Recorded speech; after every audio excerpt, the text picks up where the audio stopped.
Nagbabalik si Mahoraga at ang katapat niya ngayon ay ang pinakamalakas na Deskuntan Warrior, ang representative ng mga Simurians.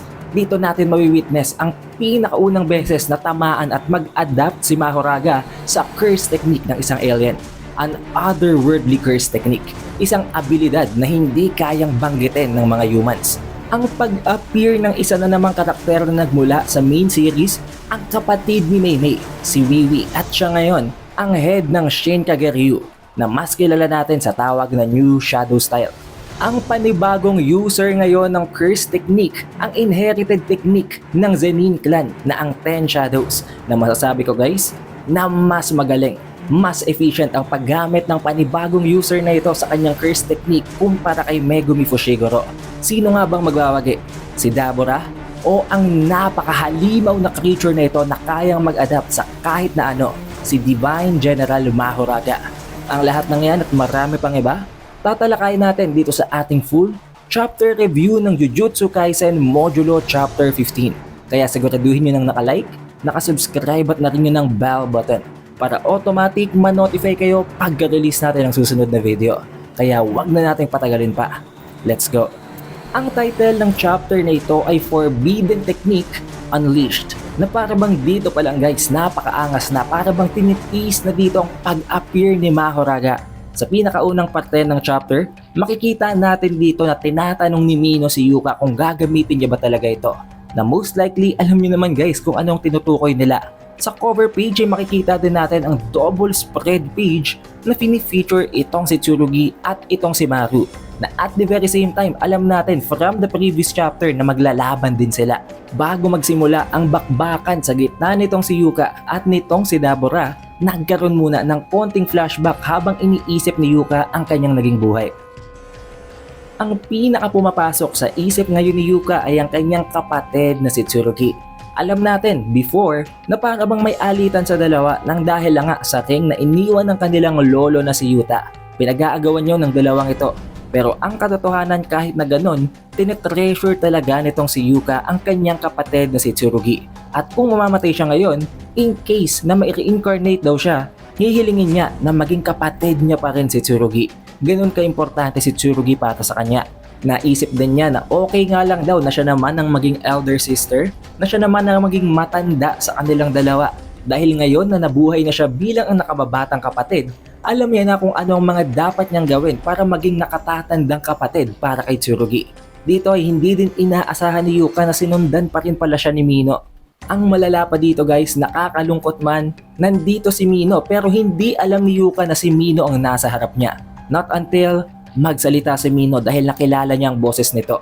Dahil ang katotohanan pala, maging ang mga mata ni Yuka ay hindi na nakakakita ng maayos. Hindi niya na nakikita ang muka ni Mino. Nakilala niya lang ito dahil sa boses, at dito ay sinabi niya pa kay Mino na sana daw ay hindi na ito sumunod. Dahil ayaw daw niya na may nakakakita sa kanya na down na para bang hopeless. Dahil pinapakita nga niya na matapang siya at matigas pa rin ang willpower niya kahit alam niya na papalag siya sa isang laban na unwinnable. Dahil dito nalungkot at hindi na kinaya ni Mino, natulo na lamang kanyang luha habang humihingi ng tawad kay Yuka. Dahil alam naman natin lahat wala silang choice. Kahit ayaw ni Mino na ilaban si Yuka kontra kay Dabura, wala silang magagawa. Kailangang meron talagang maging representative ang Japan. At may dahilan din naman kung bakit si Yuka ang ilalaban nila. Nasa title, sa introduction at sa ating previous spoiler video, alam nyo na kung bakit. Dito ay makikita natin ang mas malalim pa na flashback sa gitna ni Yuka at ni Tsurugi. Kung paano tinutulungan talaga ni Tsurugi palagi si Yuka. Kahit si Tsurugi mapahamak, mailigtas lang si Yuka. Kahit kasalanan ni Yuka, hindi niya ito sinisisi. Hindi niya ito binablame. Dahilan kung bakit kahit malapit nang mamatay nga itong si Yuka, hindi pa rin nawawala sa isip niya ang kanyang importanteng kapatid. But the time has already come. Kailangan nang bumaba ni Yuka mula sa airship, mag-land dito sa Tokyo at simulan na ang duelo kontra kay Dabura. Bago makarating itong si Yuka sa battlefield, may dumating na isa pang entity. Isang napaka-mysterious na individual na nag-greet dito kay Dabura. At lilinawin ko agad sa inyo guys, ito ay si Wiwi, hindi ito si Meimei. Just because may nakikita kayong kaparehong hairstyle na nakikita nyo kay Meimei before, does not mean na si Maymay ito.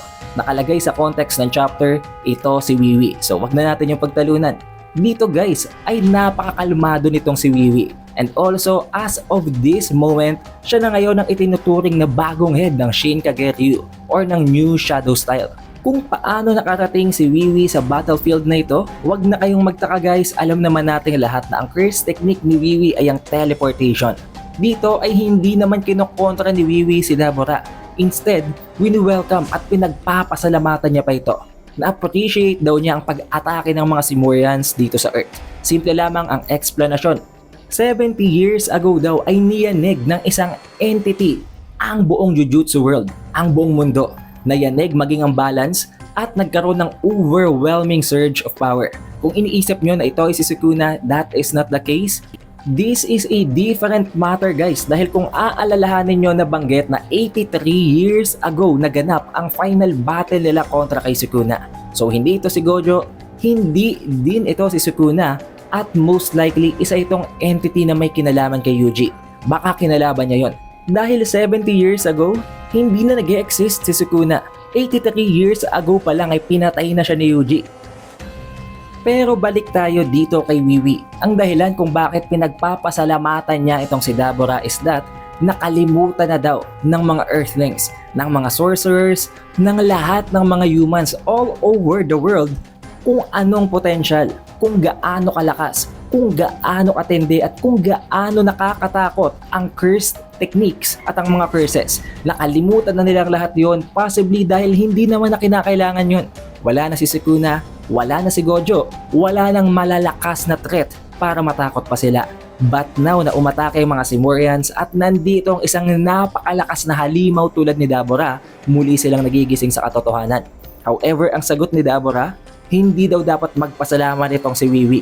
Dahil in the very first place, kung hindi naman daw karapat dapat ang kanyang makakalaban, kung isang rookie, isang mahinang nilalang, hindi din niya maidi-display kung gaano talaga siya kalakas. Kung gano'n na mahina lamang kanyang katapat sa duelo, hindi pa man lamang siya nagsisimula ay mapapatay niya na ito agad. Pero ang sagot ni Wiwi, huwag kang mag-alala. Dahil sinisigurado daw nitong si Wiwi na hindi malulungkot, masya-shatter ang loneliness at ang boredom nitong si Dabura sa makakatapat niyang kalaban na ito. Nangangahulugan ba ito na ganun kalakas si Yuka? I think not, pero alam ko naman na alam niyong dahilan kung bakit nabanggit yun ni Wiwi. Most likely, alam niya kung sinong nakareceive ng 10 Shadows Curse Technique mula sa Zenin Clan. At sa pag-alis na ito nitong si Wiwi, nagamit niya kanyang Teleportation Curse Technique ay agad namang bumagsak at nakapaglapag itong si Yuka sa battlefield. Makikita natin dito kung gaano ka-decisive itong si Yuka. Hindi na siya nag-aksaya ng panahon, hindi na siya nakipag-usap kay Dabura. Ang bagay lang na sinabi niya kay Dabura ay sorry, Dabura. Humingi siya ng tawad as if papatayin niya talaga ito. Hindi siya nag-aksaya ng panahon, lumabas agad ang mga wolf at ang iba pang mga piyesa ng 10 Shadows Curse Technique na nag-a-appear tuwing isasamon si Mahoraga. Kaya dito pa lang alam niyo na talaga what's coming. At binanggit na nga dito ni Yuka ang chant, "With this treasure, I summon." Immediately, lumapag agad si Mahoraga, nag-appear agad siya sa battlefield. Pero hindi nito agad napatay si Yuka, knowing dahil alam niyo naman guys na hindi pa nakokontrol ni Yuka dito si Mahoraga. Dahil nabanggit nga nila, wala pang sapat na ability si Yuka at alam din nila na walang kahit na sinong sorcerer alive ang kayang pumatay kay Mahoraga. Dahilan kung bakit hindi nga nila ito ginagamit basta-basta.